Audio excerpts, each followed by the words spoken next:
Mes chers collègues, le 1er février 2021, la junte militaire birmane noyait dans le sang l'espoir d'une transition démocratique qui était en œuvre depuis 2012. Souvenons-nous des centaines de milliers de manifestants qui ont défilé contre ce coup d'État, de la répression qui a suivi pendant des semaines et qui a conduit à la mort de plus d'1 millier de civils, dont de très jeunes enfants, et à de très nombreuses arrestations. Les exactions se poursuivent encore avec des centaines de raids aériens, des dizaines de villages brûlés, comme il y a encore 15 jours, dans la région de Sagaing. Au-delà du sinistre de ces chiffres, ce sont les espoirs d'un peuple qui se sont heurtés à la violence aveugle d'une armée birmane qui confisque le pouvoir depuis 1962. En quelques heures, les principales figures du gouvernement, légitimement élues, et 150 personnalités politiques, au premier rang desquelles Aung San Suu Kyi, chef du gouvernement, et U Win Myint, président de la République, ont été mis aux arrêts et condamnés à de lourdes peines de prison. Les pouvoirs ont été transférés au commandement militaire qui a immédiatement repris sa politique de répression féroce des minorités. Autant le dire clairement, nous condamnons fermement ce putsch militaire. C'est l'objet de cette résolution et c'est pourquoi nous la voterons.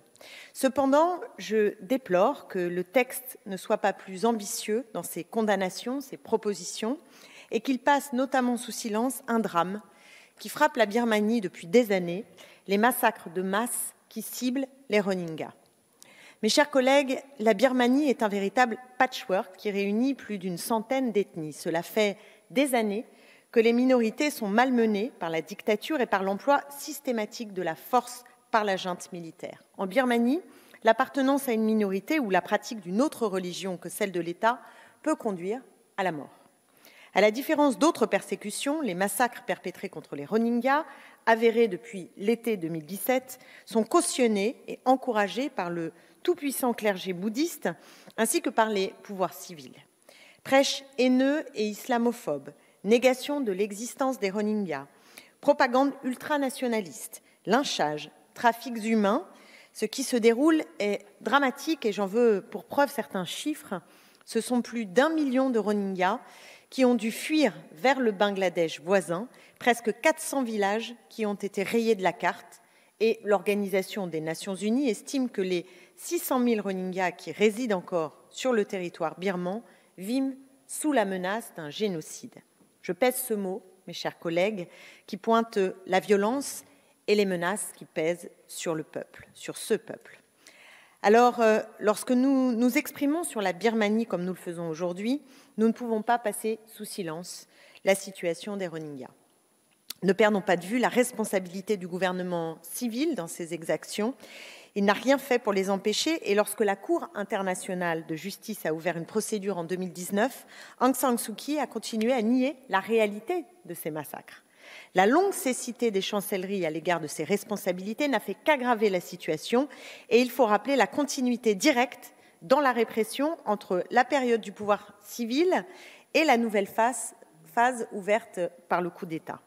Les responsabilités ne sont pas que politiques et je veux également avoir ici un mot sur le rôle de la multinationale Total qui a contribué au financement de la junte militaire pendant des années avant de se retirer il y a peu suite aux révélations de ces montages financiers.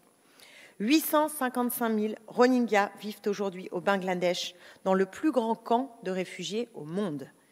Leur sort nous oblige à une parole forte et engageante et c'est en ce sens quelle est la résolution que nous avons déposée il y a quelques jours. Condamnant ces crimes contre l'humanité au caractère potentiellement génocidaire, elle invitait le gouvernement à renforcer les sanctions internationales contre la junte birmane en ciblant les revenus du gaz, à conditionner le retour de multinationales françaises à la fin des exactions ciblant les Rohingyas et à rendre contraignants dans le droit français les principes directeurs des Nations Unies relatifs aux entreprises. Mes chers collègues, en faisant l'impasse sur la situation des Rohingyas, ce texte est profondément décevant. Nous le votons pour le signal qu'il envoie en direction de la junte, mais nous regrettons qu'il ne prenne pas position en faveur d'un peuple opprimé et sur lequel pèse un risque de génocide. C'est bien à l'échelle internationale de ne pas avoir une logique de 2 poids, 2 mesures et d'être conséquent dans la condamnation de tous les crimes contre l'humanité.